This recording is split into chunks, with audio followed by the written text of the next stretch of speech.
it's the most physical thing I've ever done without a body. And at one point, I remember looking down and I'm like, I have no body, but it was very physical and I could stretch my consciousness and it felt like this expansive, blissful, elastic, light filled experience. Mm-hmm. And where I could literally stretch my consciousness in any direction. And I went up, up, up, up, up. And what I saw was, if you've ever seen like a movie with a person who's like watching all these security cameras all at once, it was kind of like that, where it was billions and billions and billions and billions of little security cameras. Okay. And I could go into as many of those experiences as I wanted to all at once. And each little molecule of experience was like you and me and the trees and other planets and other galaxies and individuated points of light that me as God consciousness could go into and experience and then feed back the data in and through the bigger consciousness up there.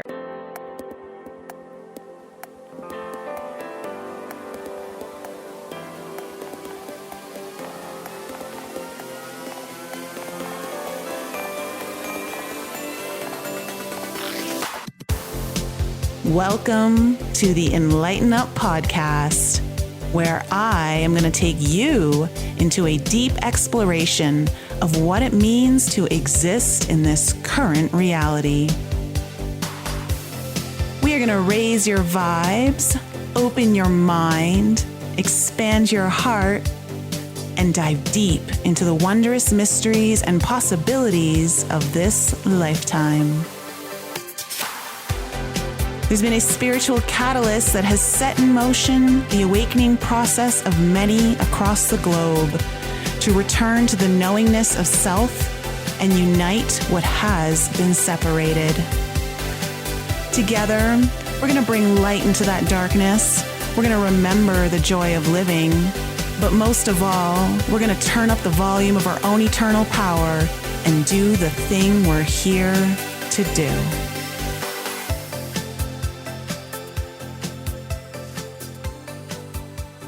Hey everyone, welcome back to the Enlighten Up podcast. Today I have a brand new guest to introduce you to. Her name is Alysa Rushton. She is a death survivor, internationally known energy intuitive and sound healer, who's thought of as one of the world's most cutting-edge thought leaders on conscious life creation, ascension, and embodying your divine self.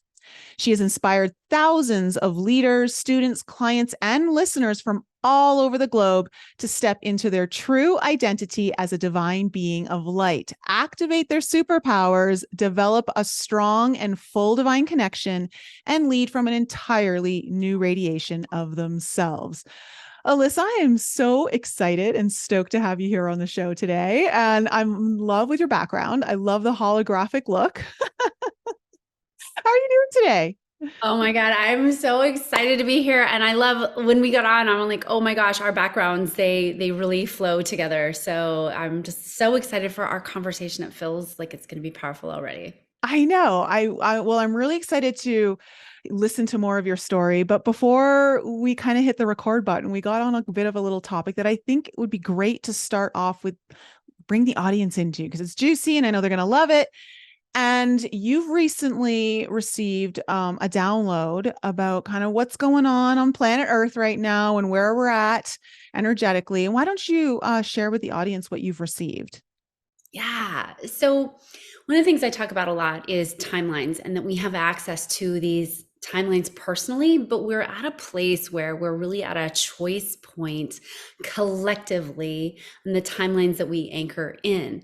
And so how I receive this, how this occurs to me, is that the more you are focused on those lower frequency timelines, and I hate to go with higher and lower, but that's the best I could do. You know, the things that you would prefer not to experience. Yes. The more we focus on the things that we prefer not to experience, the more we empower that. And even if we're fighting against that energy, we're feeding that our energy and pulling that in. And how I experience this is that we'll one day be kind of feeling solid on a higher frequency timeline, the things that we want to bring in, and then all of a sudden we'll wake up in this wobble. And what happens is, what creates that wobble that you feel when you wake up is that more people are accidentally tuning in to that which they don't want. And so the biggest thing you can do right now is decide every day, look, I'm going to look at what's going on, I'm going to be aware of it, and I'm going to choose what I'm feeding my energy into. And I'm going to feed my energy into this new vision, this new earth that we're creating. And the download that I really have been getting so strongly lately is that you guys are here to participate in the shift. You came here not to watch the show, but to participate in the show. You participate in this shift. You are here, boots on the ground, creating new structures, creating new energies, and mostly holding new frequencies in and through your body so that others can expand into your own frequency.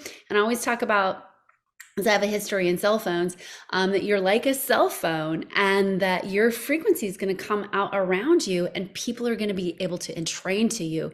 So if you're waking up every day and really thinking about, like, what do I want to create in service? And that's the biggest thing is, and I think you've had folks like Aaron Abke on, when we think about what we're doing as a planet, we're going from service to self, right? Third density to fourth density, service to others. And so if you can literally just get up every morning and say to yourself, like, I radiate at the frequency of love, I bring in the frequency of love, and I live my life in service of the frequency of love, your whole life will change. I mean, literally everything about your world is going to switch because you're living in service. And that's what we're here to do. And that's, I believe, why you came here. Well, yes. And I got this little vision while you were talking about how, you're meant to participate. But some people are only participating from the sidelines, like they're still being a cheerleader, but they don't even realize that they're cheerleading for the wrong timeline. And when I say the wrong timeline, I just mean the timeline you don't want to happen, and they don't realize it because they're just putting so much of their energy and their time into whether it's like they don't like what's happening. And then so they keep researching to find out, how do I avoid this? And it's like, well, just stop avoiding it, like don't put your energy and time into it. And that's such a huge thing. And that's hard because I feel like some of this stuff becomes an addiction for many people. It's like an energetic addiction. And I had to make a really big shift a couple of years ago. I think it was about 2021, summer of 2021, where I caught myself and I realized I think I'm feeding the narrative that is the total opposite of what I think I came here to do. And I was like, I got to stop. I got to pull myself out of this. And I just realized how much time and energy I was putting into it, and even talking about it on my YouTube channel, and even choosing topics like that for my podcast. And I'm like, listen, it's good to be informed about certain things and to know, but at the end of the day, the solution to the problem comes from a higher level of consciousness than what created the problem. And the only way to get into that solution is to stop focusing on the energy frequencies that are around that problem. And so this is a big thing. And then when you talk about choice, what I think a lot of people don't realize is that it's the every day-to-day minute choice that you make. Every little subsequent choice is going to finally add up to the shift that you're looking for. And I think I've lost. Oh, there she is. Okay, there you are. We lost you. Yeah. Okay, I've got you back. You were frozen there for a second. So I was just saying that it's those little shifts, so those little changes that you've got to make over and over every day that eventually lead to the big shift. Totally. And it's funny. I'm going to make an analogy to your point that everyone can get. And I hesitate to make this analogy, but they're showing it to me right now. So it's like somebody who maybe isn't as strong as they would want to be, and they'd really like to be stronger and have more defined muscles. And instead of getting into the gym and working out, they're like, I wish I had stronger, more defined muscles. Like, wouldn't it be great if I had stronger, more defined muscles? And they're just talking about it and sort of commiserating around, well, I wish my muscles were different versus like, I'm going to go and lift some weights today. And it's such a huge thing where you can make these little shifts in your day and just 5 minutes in the morning tuning into the frequency that you want and getting more of that frequency in your world will then start to set you on a course for the rest of your day. And literally just tuning into the frequency of love and radiating that out for 5 minutes, it's going to set you up for success. And you can feel it, like the more and more people that are tuned in to the timelines that are preferred, right? To the timelines where we are in harmony, where we are, working with really fun frequencies and we're doing, all of us are activated, which by the way, that's another download I really get right now is that so many people are being activated in their spiritual gifts and they're just coming online. And so the more you can kind of claim that and claim yourself as I call it a divine ray of light. You are an individuated divine ray of light. The more you can just be like, yes, that's me, instead of this old human narrative, right? That said, I'm separate from source. I live here on the planet. I can't communicate with animals. I can't communicate with the land. The land is not conscious, right? Birds, animals, trees, not conscious. I'm the only conscious being around, right? All of that old narrative is such an old narrative. And people are finally waking up that, oh my God, everything is consciousness. Yes. Everything. Mm-hmm. Yeah. And there was something you said there that that I love, because I believe that everyone is getting really activated. And of course, there's a huge fear and a judgment of, I think the biggest part of people don't realize that the only way to really like bring your gifts on even stronger and to feel comfortable using them is just to start using them. Like, you've got to step into that uncertainty. You've got to step into that area of life where you're actually doing the thing so that the next step can show up. Yes. Yeah. And, I hear this all the time because a lot of the people that come to me they have these healing gifts and they're like, well, I want to just feel comfortable doing it. And if you wait till you feel comfortable doing something, you'll never feel comfortable. No, you just won't. Like, you can't get wet from the word water. You can't learn how to swim without getting in the ocean, right? You can't, or the pool. You cannot do it. You can't do it in theory in your mind. And so people need a place to practice this, but also I think people are realizing like, oh my gosh, I'm feeling more than ever. Oh my gosh, I'm having these downloads for myself. I'm getting them. Like, I had a dream about my neighbor and it came true. And so that veil that we've had for a long time of not being connected in to this intense access of energy, and realizing that I personally think in the next 40 years, you won't really be able to have a lot of private thoughts in terms of, do you know what I'm saying? Like, people now see through you. They see through into your soul. And, I have this ability. I was lucky enough to have that ability when I came back from my near death, but there's not a lot that I cannot see for people. Do you know what I'm saying? But I think there's nothing special about me. I think everyone has that gift. We just have blocked it so much. But what's really cool is when you have that gift and you have it fully activated, you're not going to be able to hurt people. You're not going to be able to take an action that's harmful because you can see already that action would be harmful to yourself and others. So these gifts that are coming online, I really think they're going to change the way we act and interact as human beings. And it's going to be profound, but I think it's going to be a lot for people, as they wake up to this stuff. I think it is an intense process. At least it was for me. And so, I think that people need a lot of support right now. Yeah, they do. And I think too, to that point, if anyone is obviously concerned if they're going to hurt someone or do the wrong thing or say the wrong thing, just really every time you're going to use your gifts, go in with the intention that you are coming in to just serve this person to their highest light and highest good, and that you trust that your higher self will guide you through the process, and that your intention is to be as spiritually responsible as possible, you know? And you got to believe in your own intention and the energy that you put out, and understand that you do need to trust. You have to lean into that. There's no way you can use these gifts and not have some faith and trust.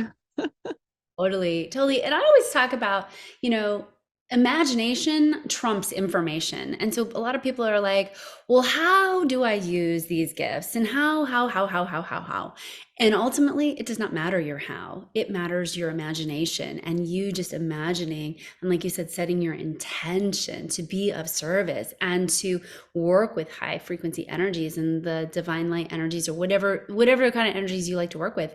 That intention is really all you need. And then your imagination makes it happen. And it can quickly happen for people. But it's just one of those fun things where, to your point, we have to practice. We have to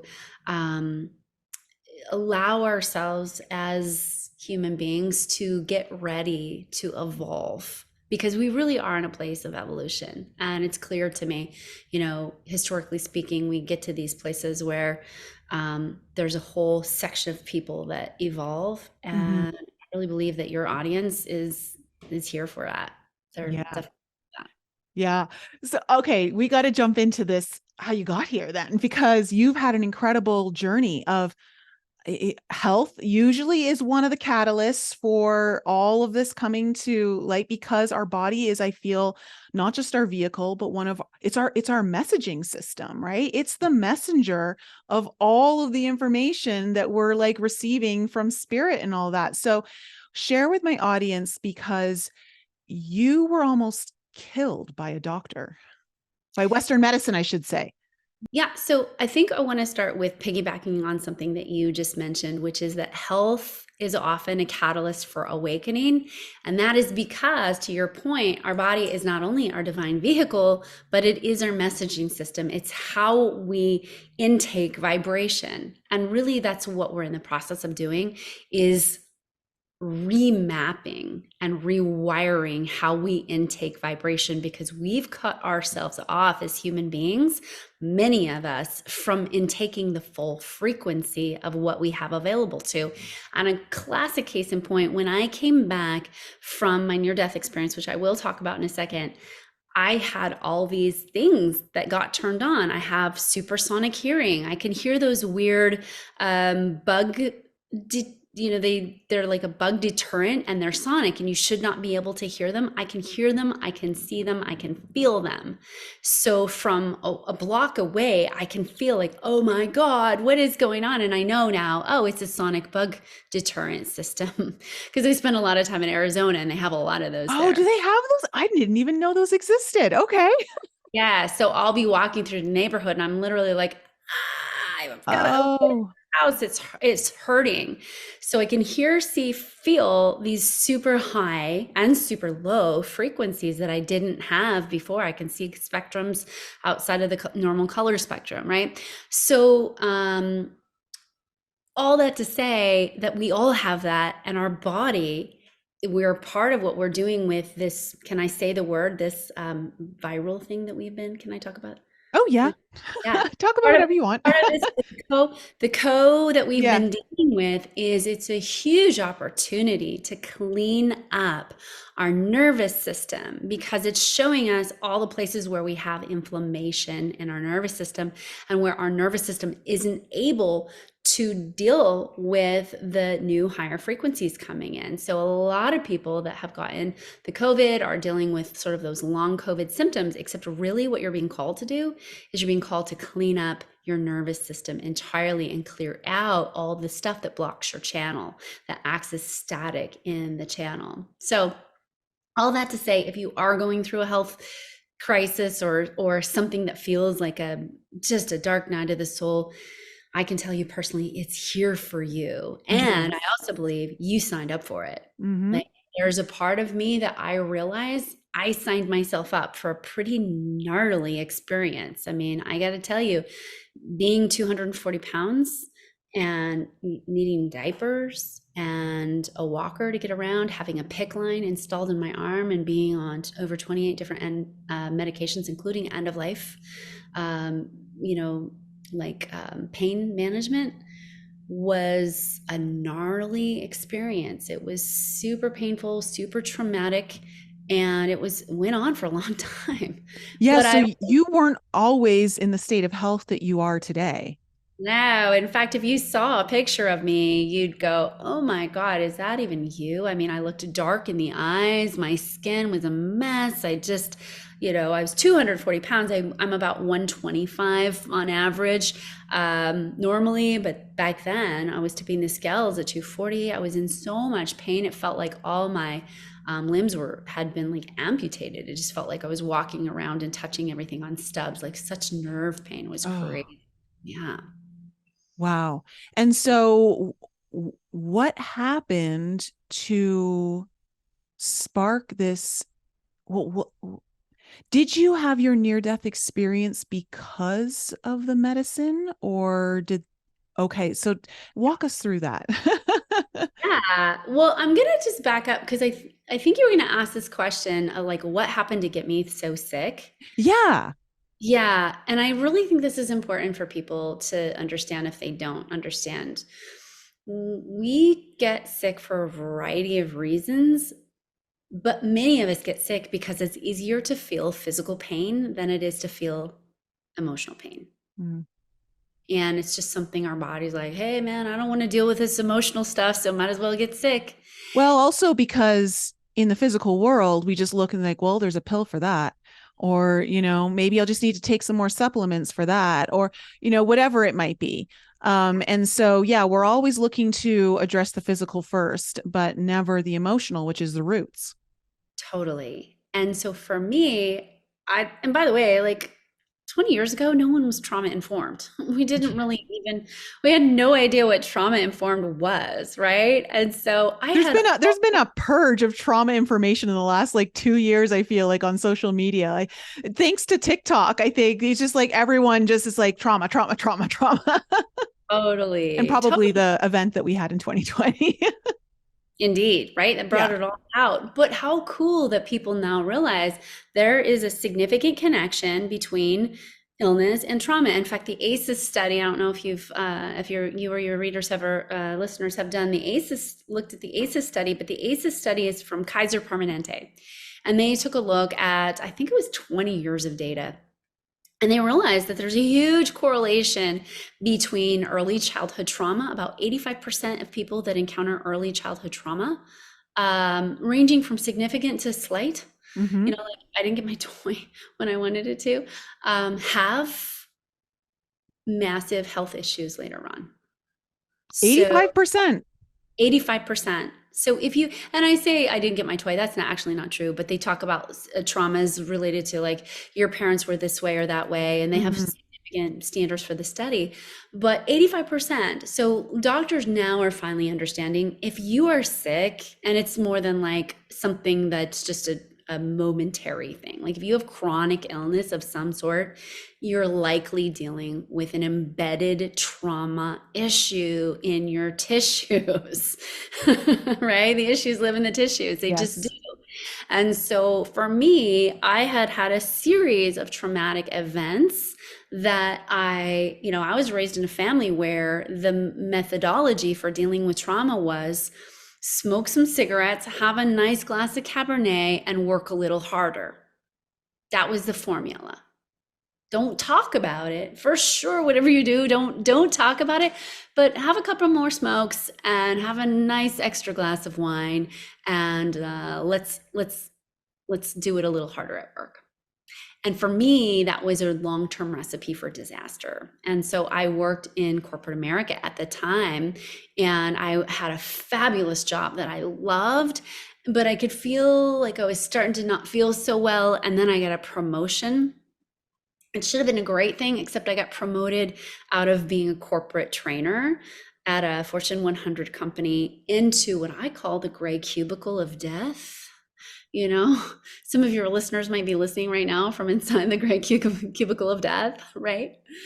you It's know? funny that you're saying that because I literally just uploaded a real TikTok today about how the path to success is not linear and it's usually a direct path to the death of our soul. And by the direct path of success, I'm talking about the one that is designed by the consensus of our society. Totally, Yeah. right? And that was for me. Like I was like, "Oh, if I could just work up the corporate ladder. Mm-hmm. Just keep make no never mind that I was doing a job that I loved and that lit me up. I was like, "No, I need to make more money. I need to rise up the ladder." La la la la la, right? And so yeah, it is the easiest way to kill your soul off and get really sick.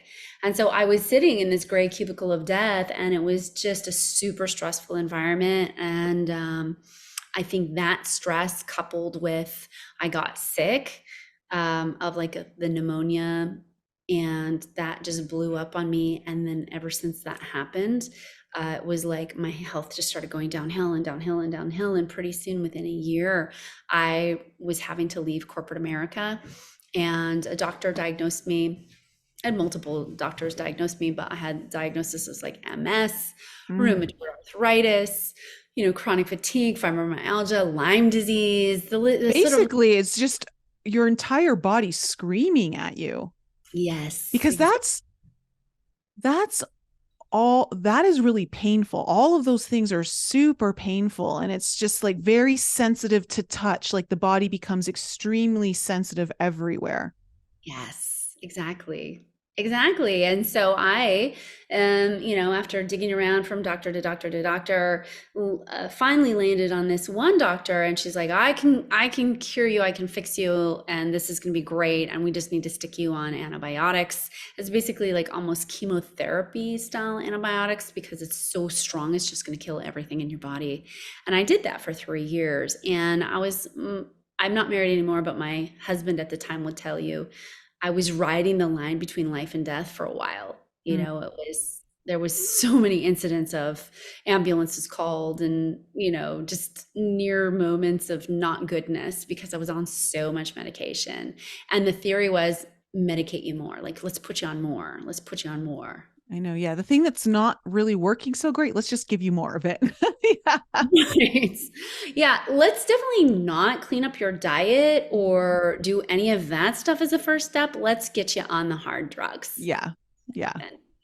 And the truth is, when I look back on that time, and this is a really hard thing to say, Mm-hmm. but I wanted it. I wanted those diagnoses. I wanted to be sick. I wanted to have the drugs.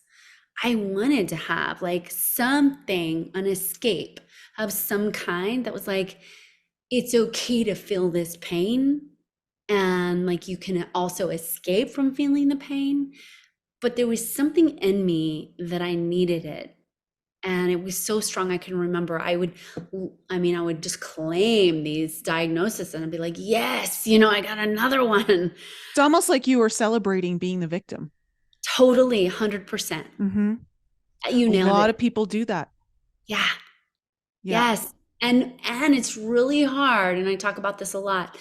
The number one thing to know you're in victim mode is if you say, I'm not in victim. No, I'm not in victim mode. Because we Now all that's go, protest much. right?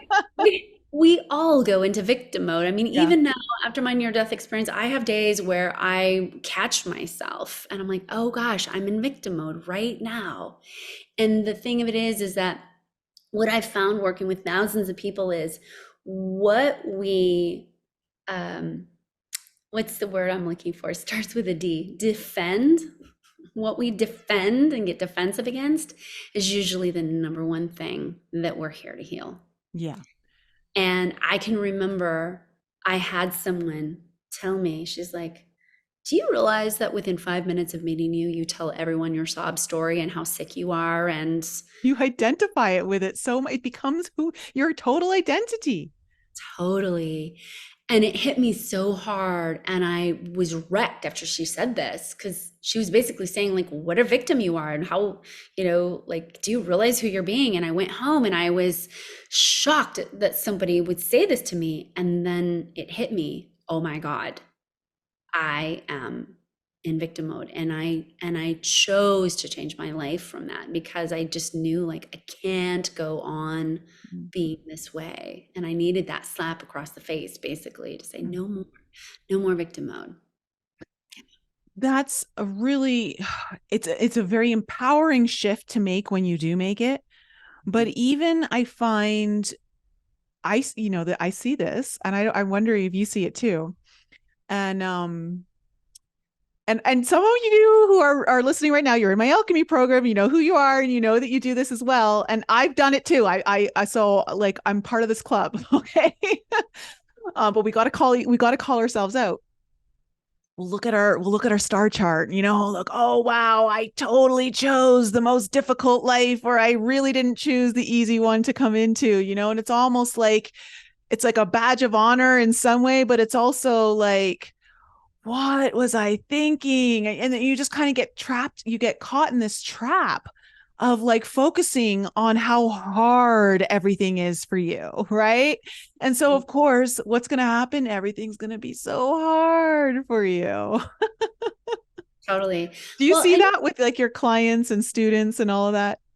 yeah, well, literally what I saw up there on in the near death experience was that we don't understand how much our beliefs create our reality. And it's so strong. If you have a belief that someone's going to take a toothpick and poke you with it and you're going to get a welt because it's really a fire hot poker, you will welt. There's a whole study around this. Like you will form a welt like you just got burned. So we have such strong beliefs, many of us. And if you are believing that, especially if you're into astrology, right? Because you can prove it to yourself. It's like, let me prove to you right now why my situation sucks. And I see that a lot with people. And oh my God, it's the thing that holds them back. And you can't get out of it as long as you're trying to prove to yourself that you're stuck, or trying to prove to yourself, or I call it claiming. I'm claiming the energy of life is hard for me, or I'm a bad manifester, or whatever it is. You cannot get out of it. It's the Pandora's box that you basically have to let go of. Yeah, absolutely. I see that. Yeah. And I think like when it comes to astrology, one of the healthier ways of looking at it is because it literally has you have come in with an energetic blueprint, that the certain planets and stars are in certain positions because it's going to give you the imprint of all the lessons and growth that you're requiring for this lifetime.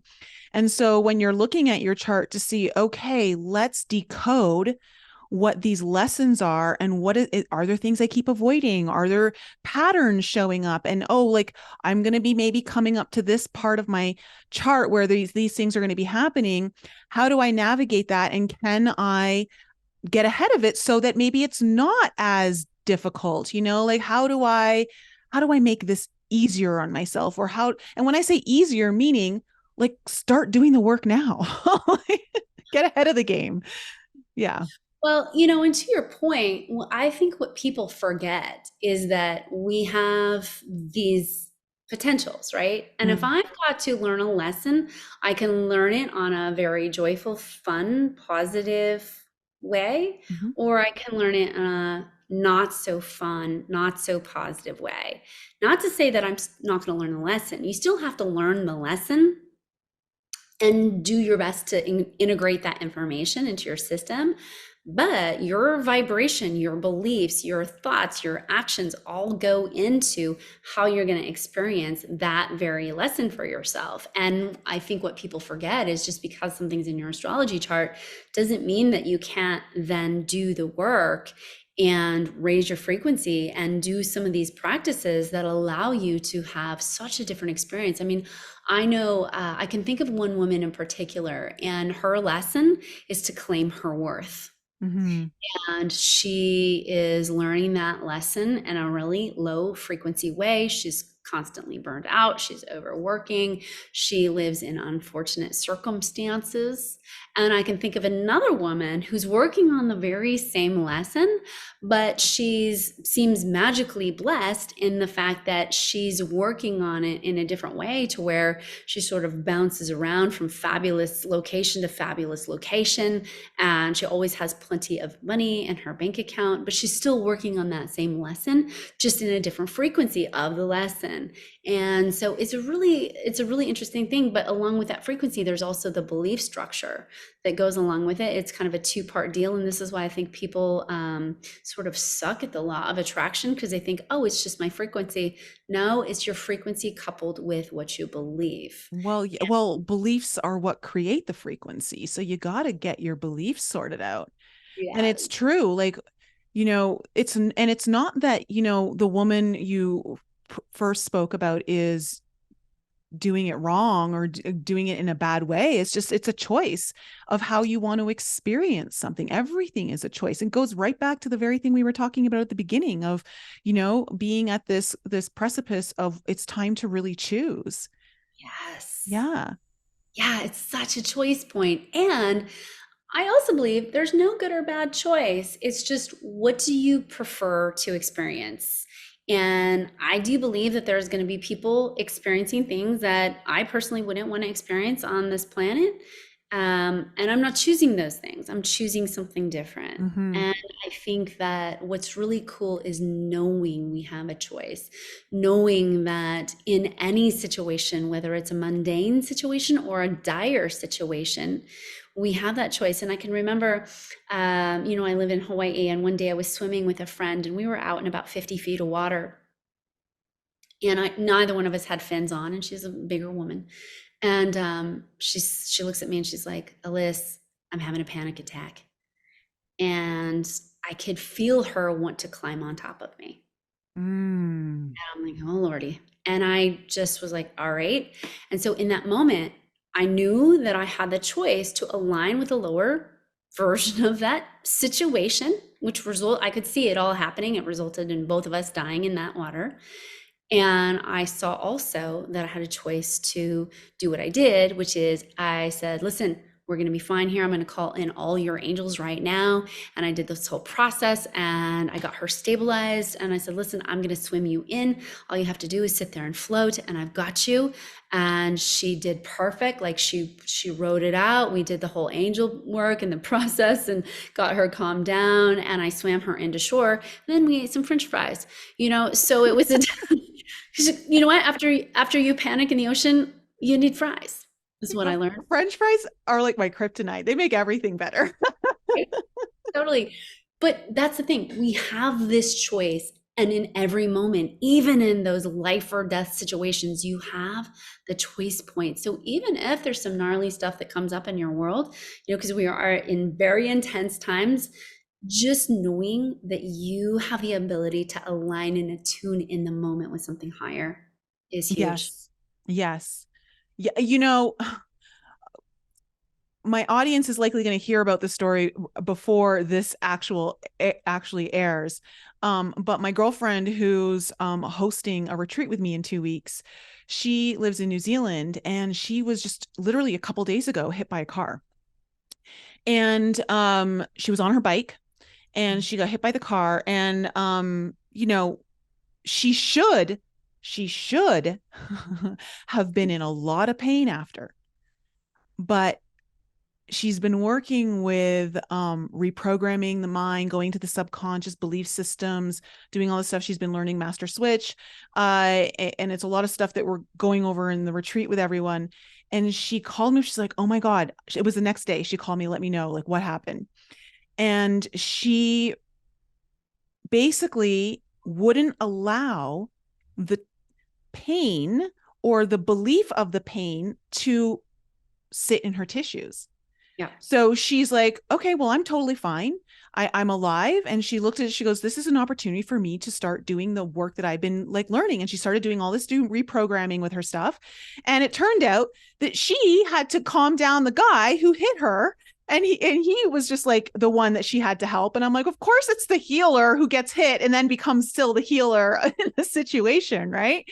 Right. And to this day, even a few days later, she's like, I can believe it. And I can't believe it at the same time. She's like, I have no pain. I should be in pain. But there's this thing of like, it's not trauma unless it's stored in the body. As such. Yes. Exactly. Right. Yes. Yes. So that is like, and it's because she changed her belief on how it was happening. Her whole perception of it. Totally. And that's what they don't teach you. And it's so funny. I had a client go through almost the exact same thing, only she was in a car. But it's so true. And you don't have to store this stuff as trauma. But no one's taught us how to reprogram before this. Most people don't know the process. Most people don't know the process for, how to make sure, even as you're going through something traumatic, that you have the highest frequency version of that something. Let's say you need to go to the emergency room for something. How can you call in all of the angelic support and all your most positive, benefic things that are going to happen to you that day before you arrive, so that it's just beautiful orchestration of your soul and this like amazing story that you get to tell as inspiration later. We have the power to do that, and we have this magical experience, and yet so many people aren't yet sure how to tap into that magic daily. Yeah. And speaking of which, we got to get to your story, your magical story, All because right.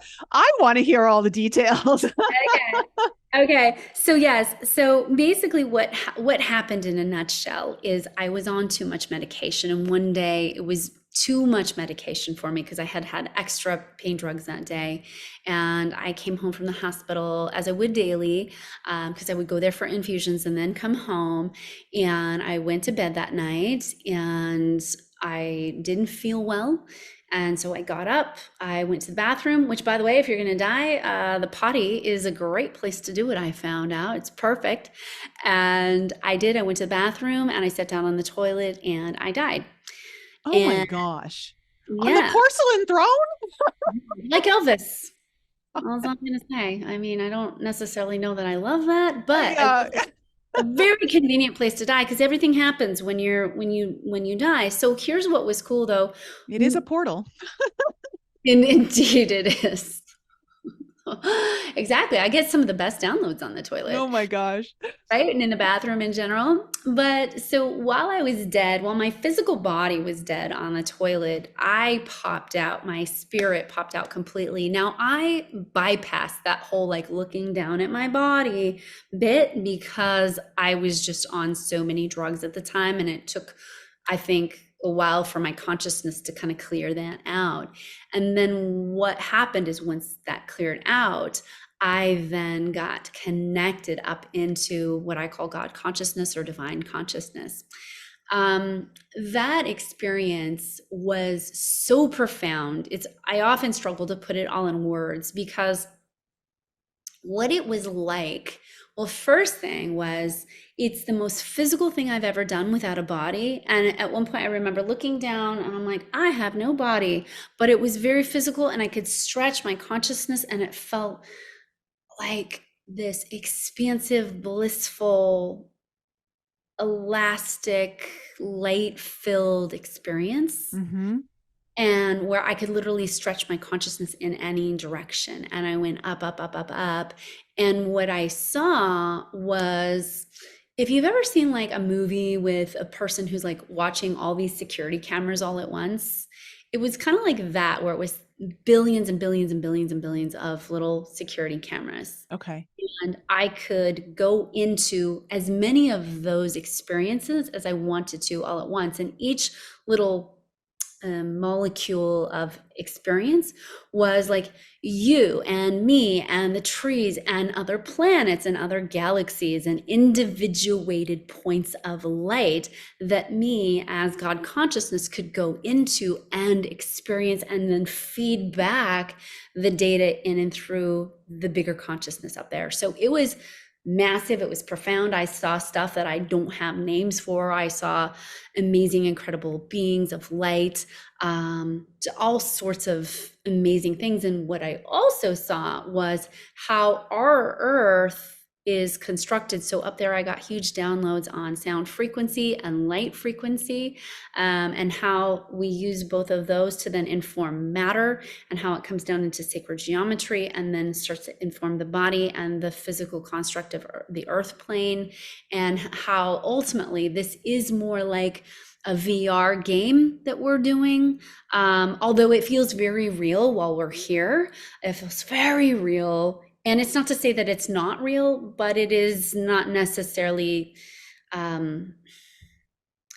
it's like it's just an experience to help us learn. It's a learning tool. And what I also got to see while I was up there was that, and this I think is one of the hardest concepts to understand, but once you get it, you get it. And I'm looking around for a book to explain it. I don't have a book in front of me, but we tend to think of like past lives and present lives and future lives and ascended mass all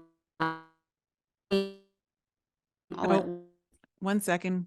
We're once. we're, we're getting a frequency interruption here. So okay, so yeah, it just cut out just as you were starting to say about the downloads. Okay. Yeah. So what I saw on the other side was, you know how we experience time like past, present, Yes. future.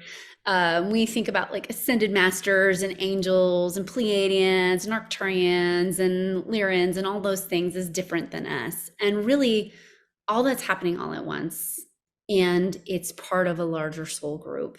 And so all those things, what I saw, all those things are you. Like at Mm. the end of the day, all those things are you. And we just haven't integrated all those parts because at some point we're that huge level consciousness and we experience ourselves as this little tiny little ray, kind of like you see the rays of light coming off this picture, but Hmm. like it's all one thing, but we see this little yellow spark out here as a part, but we're not. We're all from the one.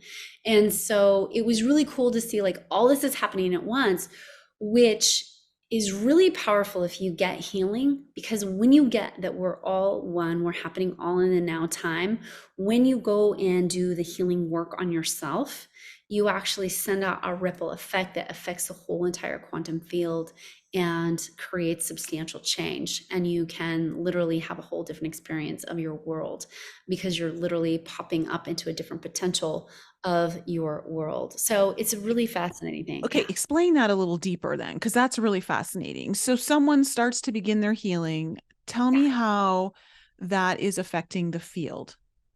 Yeah. So when someone is doing their healing work, oftentimes they'll experience their outer world. Well, it's one of the first things, their outer world starts to change. And most people think, oh, the people in my life are changing. No, they're not. You changed your frequency. So if like this was your little molecule of experience over here, you popped up into another alternate timeline version of you that's already there, that's more healed, where the people in your life are more healed and you're having a totally different experience. So you don't heal the people in your world, you heal yourself and you pop into a different version of that reality.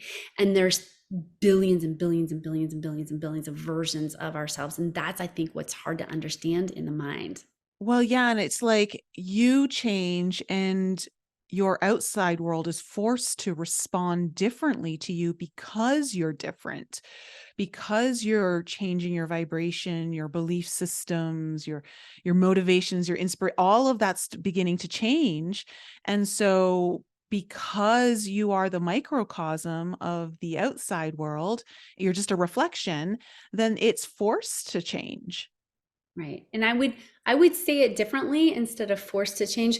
You are the one that's changing it. Nothing that happens on I say it like this. The world is you pushed out, Yes.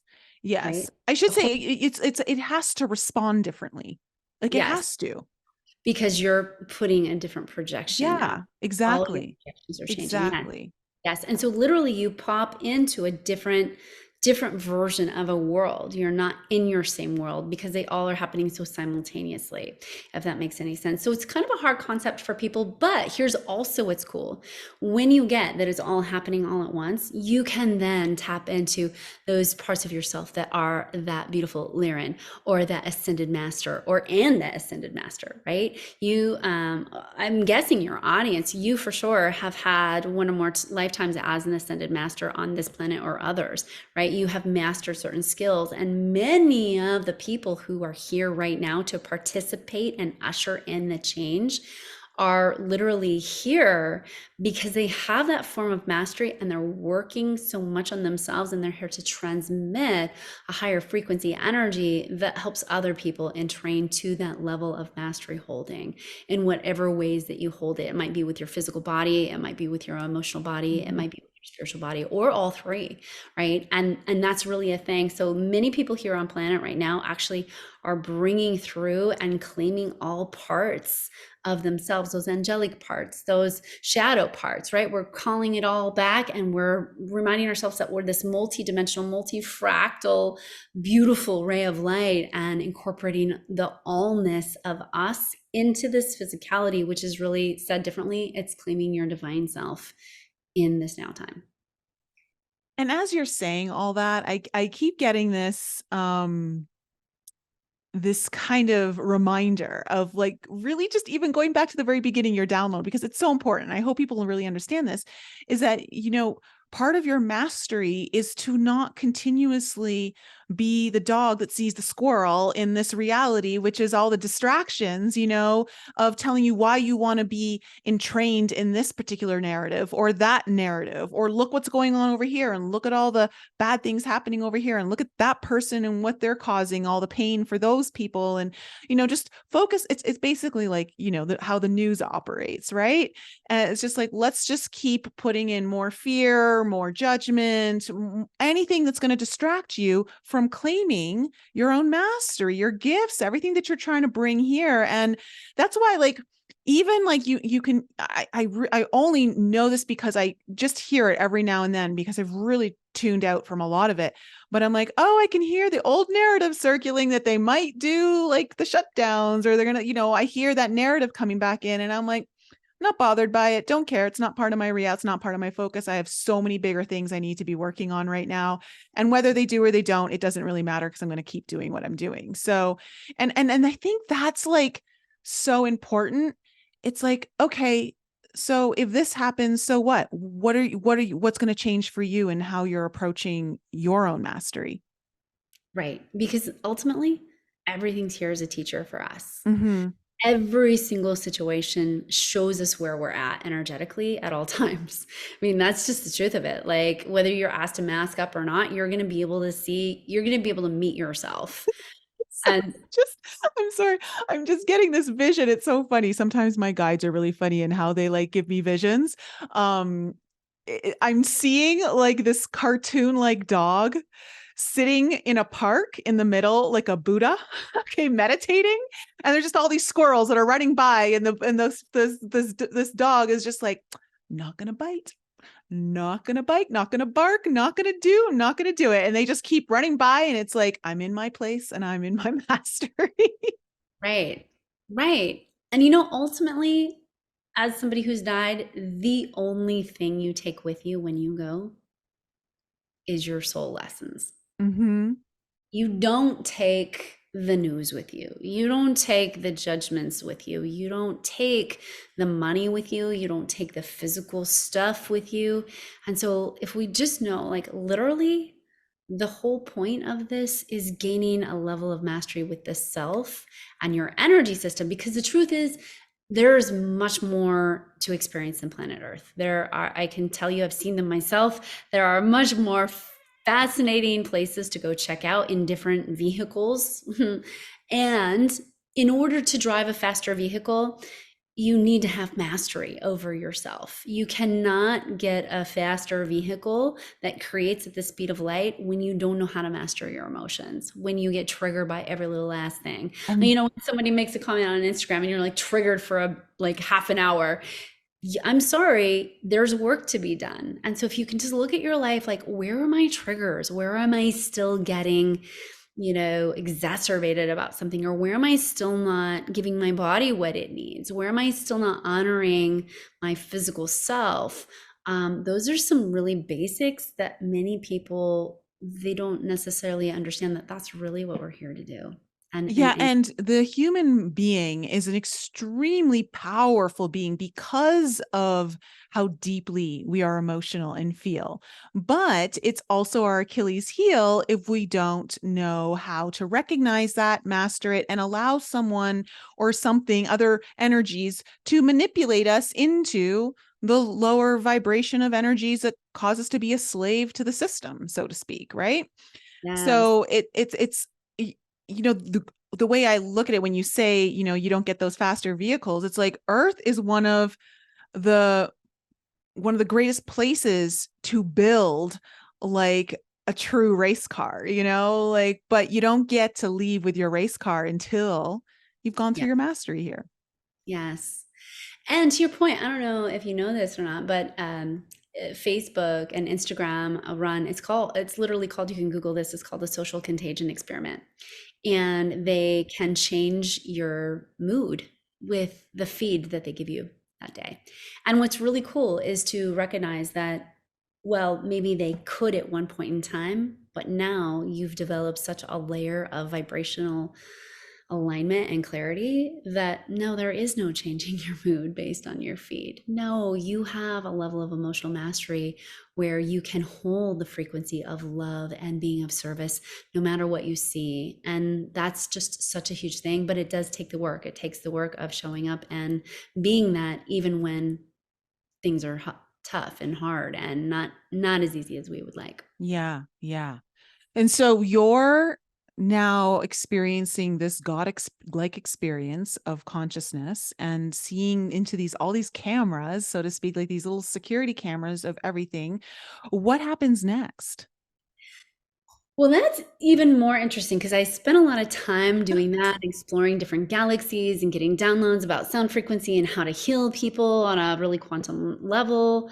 And then I saw this one orb that I was like, I really want to go check that one out. And once I went into the experience, it was Earth and everything looked the same, only there was like this olive colored army green over everything. And I went and I saw my very first ex-boyfriend, and I was kind of hanging around him, and I realized I'm out of God consciousness now. I'm back in the Alyssa body, but I looked down, I had no body. And I thought, well, this is different. Okay. So I then I would think about somebody, I would instantly pop by them. And I couldn't speak to them. I couldn't communicate with them other than to hang around them and feel like I was getting some sort of a healing. And I didn't realize what this was until years later. I read a book by Savannah Arienta, and she described this experience exactly. And I'm like, oh my God, I went there. And she said that this was a place where disembodied souls go that didn't make it onto the next journey, and it's the astral plane. So it's basically Okay. stuck in the astral plane, and it usually happens for people that have died of suicide or drug overdoses. Okay.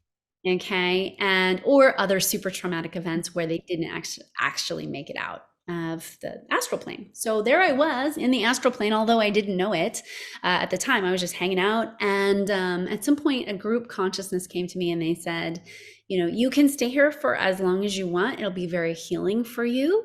But you don't get to come back in the Alyssa body. And if you want to come back into the Alyssa body, it'll be the hardest work you've ever done, but it'll be well worth it. And instantly I thought yes. And as soon as I thought yes, I was like waking up, gasping for air. It felt like somebody had dropped me off a 1,000-foot building and slammed me into my physical Oh, body. It was wow. so painful.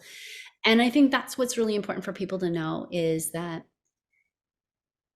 just having a body in physical earth is traumatic. It really is. For real. Oh, there's It's so many traumatic. people out there that are like, finally someone said it. Right? Yeah. It's traumatic from this super high flying vibrational being that you are of late and all these things. And then you come down into a physical body. It is so painful. And to feel that dissonance was one of the biggest gifts, because I can tell people being in physicality is one of the hardest things you'll do.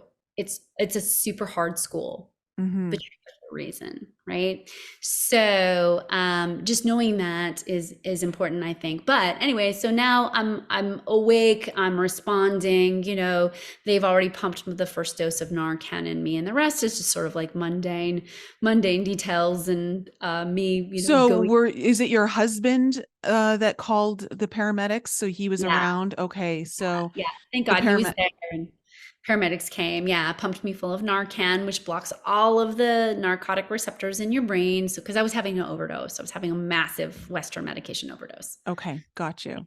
Yeah.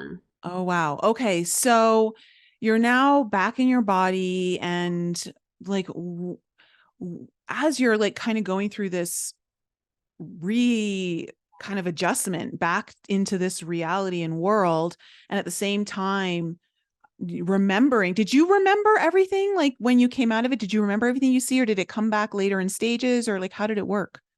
I remembered it right away, and what it was the most interesting thing, because up there I could understand math. You got to understand, I'm a high school dropout, so I didn't Okay. make it past sophomore math ever. And up there I could understand quantum theory, I could understand string theory, I could do all the math. So when I came back, I remember that next day trying to like scribble, and I'm still like half brain dead. My brain was mush. I'm trying to scribble down like the math that I remembered. And I remember feeling like, oh, it's slipping, like, oh, let me hold on to it. Like when It's, you're waking up from a dream that you like, yeah. yes.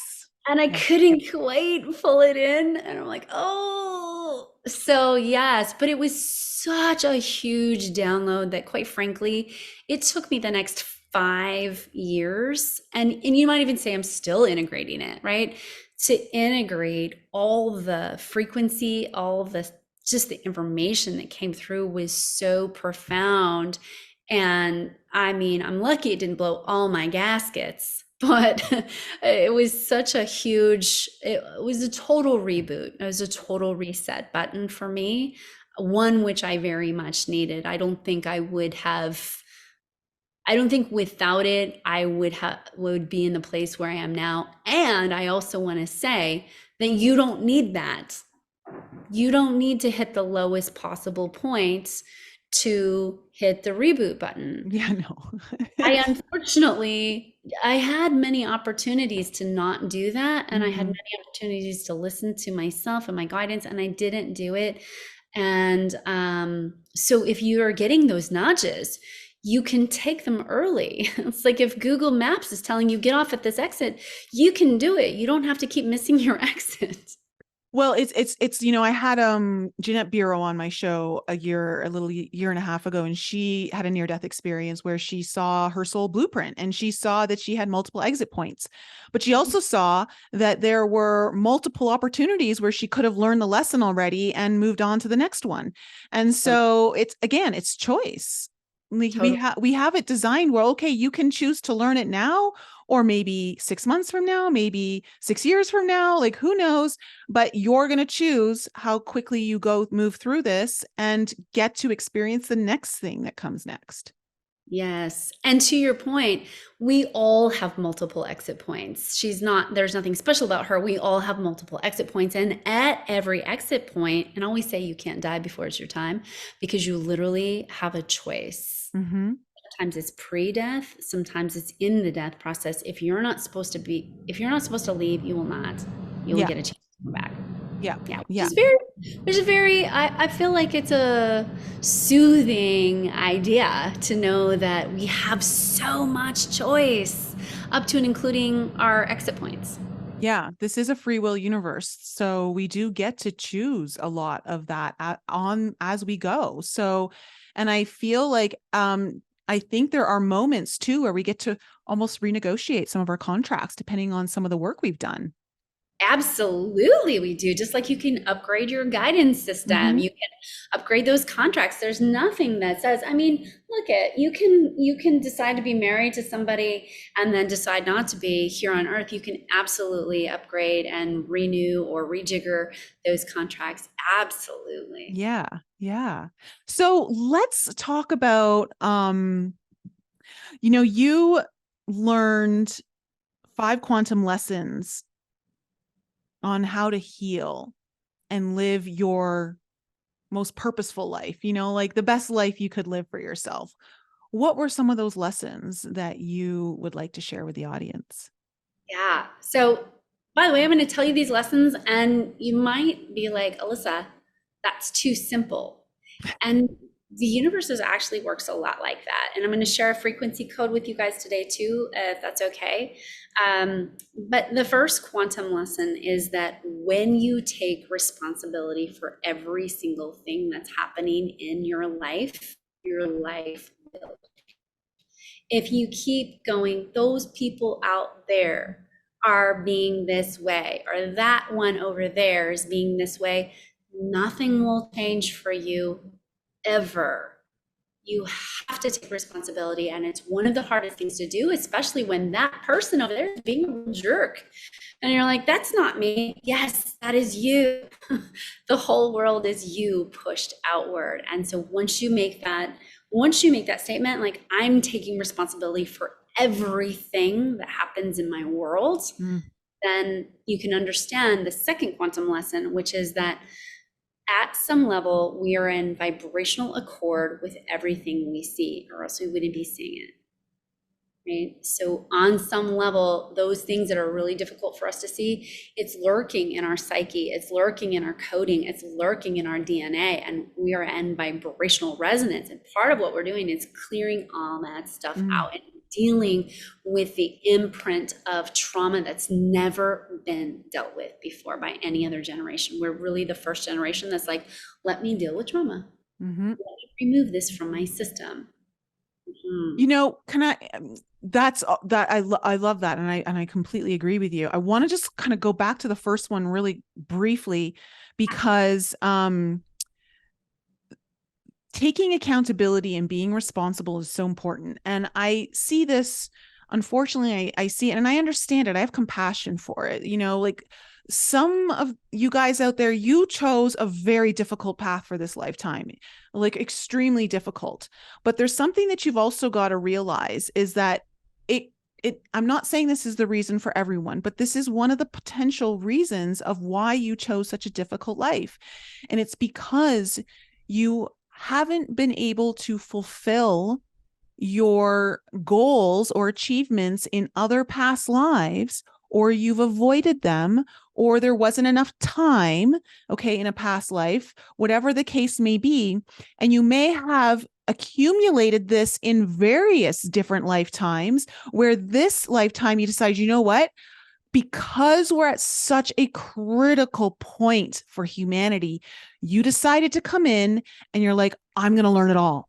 I'm going to go for broke, and that's what you chose. And it's because there's been a delay, or you've been avoiding, or you just didn't have enough time.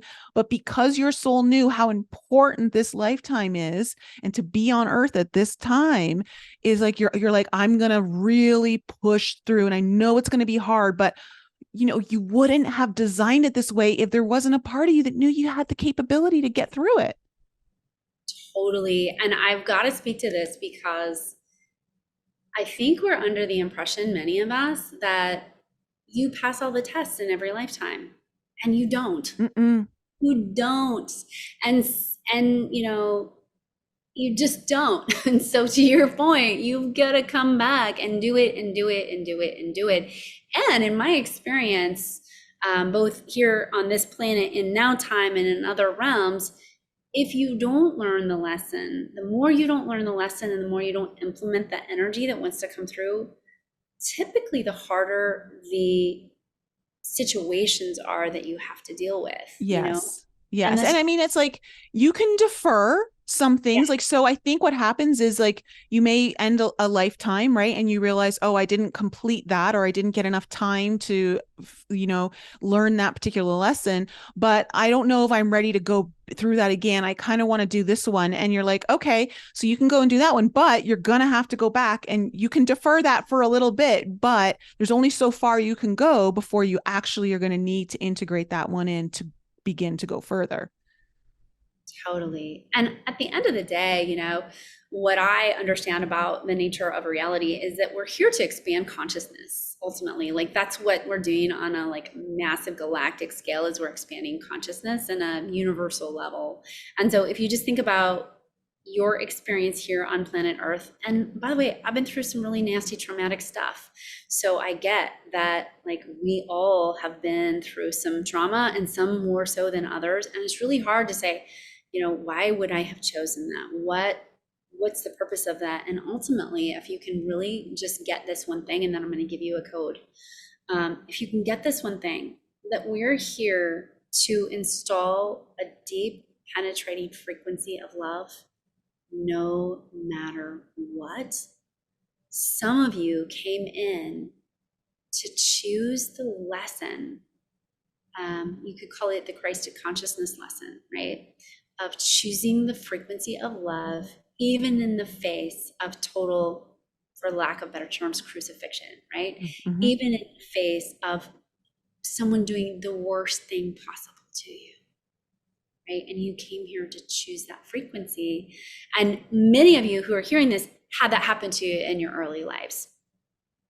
And so now you went kind of about it at the opposite. Instead of at the end of the life, you had it in early life. And now you're still working through some of that stuff. But ultimately, like, if you can just hold this code, can we do this code really quick? Yeah, of course. Okay, so here it is. So, and you can start and end your day with this, or you can do it while you're driving. Just don't close your eyes. So it just sounds like this. I receive the frequency of love. I radiate the frequency of love. And I live in service of the frequency of love. And just attuning yourself to that daily is going to help you deal with so much, because it literally recodes your whole entire system. And when you say it to yourself, your voice is attuning for your body. So it really does a lot for your energy system. And it's one of the biggest things that can help you move through a lot, and help you recode your reality.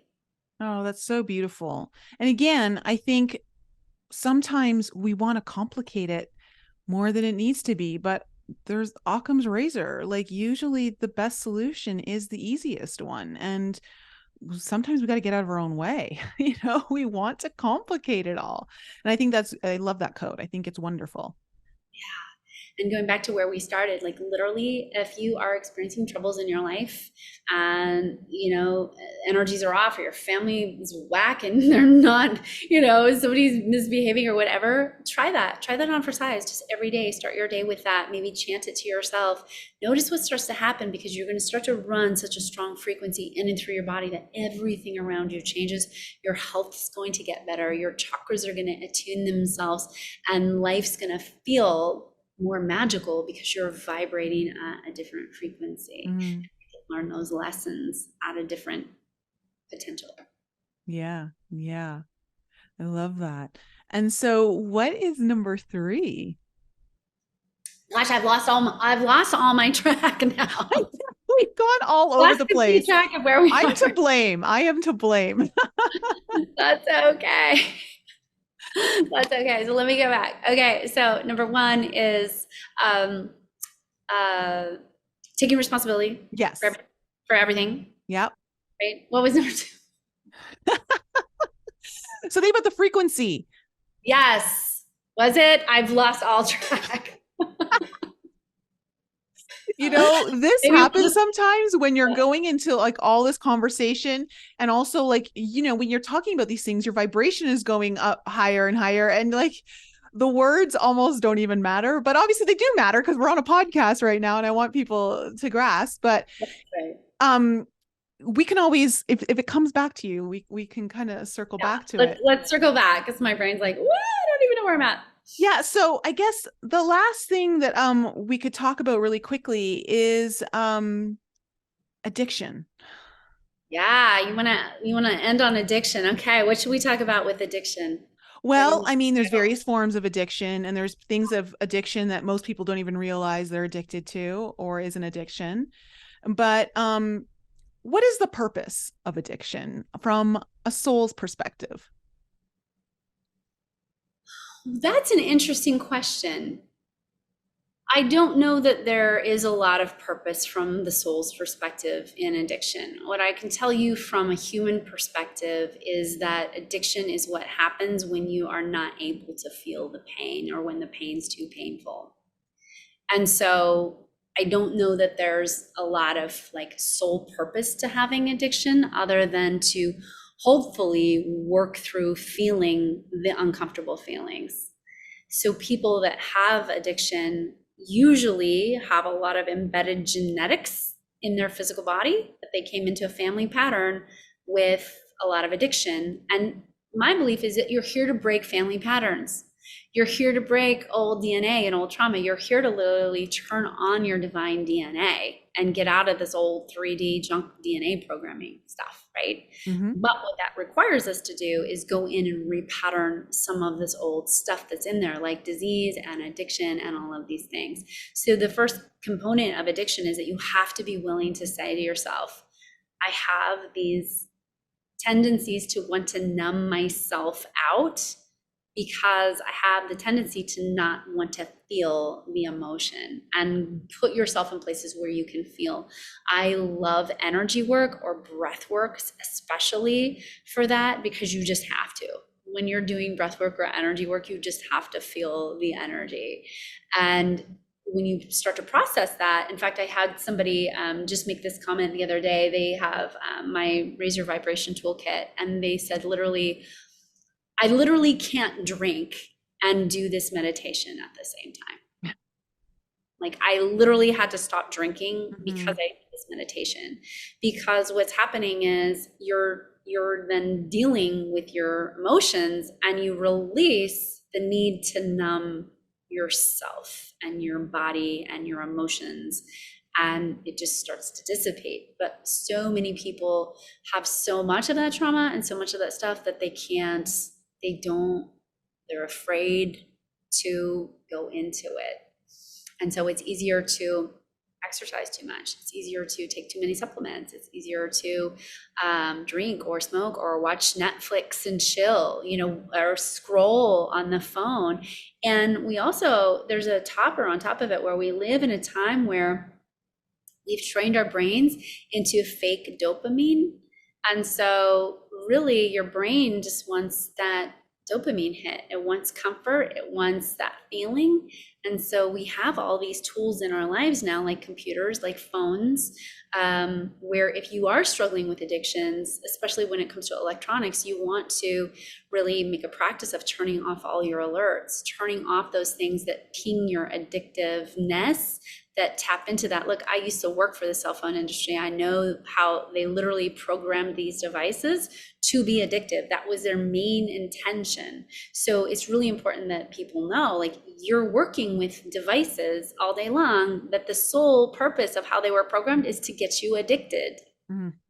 Right? And that's not common knowledge. That's insider industry knowledge that, they're not talking about yet, but it's the same thing with tobacco, right? Yeah. It's to get you addicted. Mm-hmm. So we have to remember that it's also even like with social media, to keep you on there. It's to keep you addicted. But even as a content creator, it's like you get penalized if you don't upload the way the algorithm wants you to, which is like incessantly.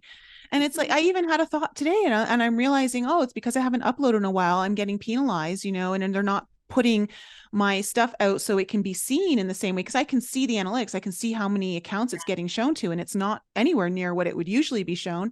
And I'm like, you know what? Screw it. I don't care. I'm not playing this algorithm game. I'm not buying into this program. Like, I'll shift it some other way, but it's like, it's so easy for someone to go burnout as a content creator, to have to stick up with you have to stay on top of those damn algorithms. Right. Well, I love what you said. I'll shift it another way. Mm-hmm. That's, I think, the name of the game for today's conversation is like, there are so many ways to shift things, and you have the power to shift things energetically if you choose to. Yeah. And so like the addictions is such an important conversation, because there's so many things that we do get addicted to. But at the end of the day, the biggest takeaway is you're avoiding the feelings. And as a human being, your feelings are your superpower, or they can be your Achilles heel. You get to choose. Yes, exactly. And, with addictions. I have so much compassion. I was a total addict, like complete total drug addict. I smoked 2 packs of cigarettes a day. I was never an alcoholic, but I sure did like good wine. Mm-hmm. um, but I didn't want to feel.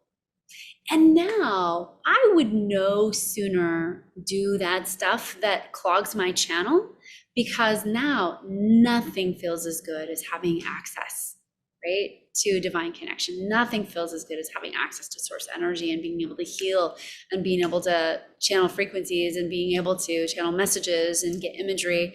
I love it so much. There's no way that I'm going to put something in front of that. And that's a process, obviously, to get from obviously dying in the potty of a massive drug overdose Yes. where I'm at now. It did not happen overnight, folks. It took a lot of work, a lot of dark nights on the soul, lots of literally doing the work. Who's the author that does that book, The Work, by oh God, I want to say Debbie Ford, but that's not right. It's another author of the similar genre. But yeah, look up The Work. I literally did the work. So yeah, and you can too if you're dealing with an addiction, but it requires you to have to feel.